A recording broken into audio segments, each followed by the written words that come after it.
Hi there. If you would like to create a new Azure Active Directory Dynamic AD group for all the personal owned iPad devices, this video is for you.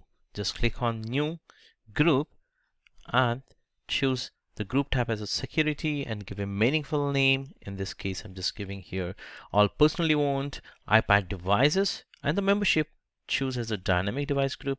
Click on dynamic query and tap the query. In this case, I need to choose two things because the condition that we are choosing is a personally owned with iPad devices. So the first thing is the OS type. So in this case, device OS type is equals to iPad.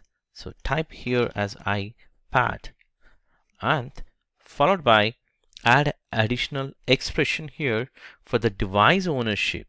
So click on add and choose here as the and as the condition with device ownership. So in my case, I'll be just scrolling down to device ownership, and which is equals again as the personal, so that all the iPad personal devices will be listed in this group. So once you have typed here, click on this box.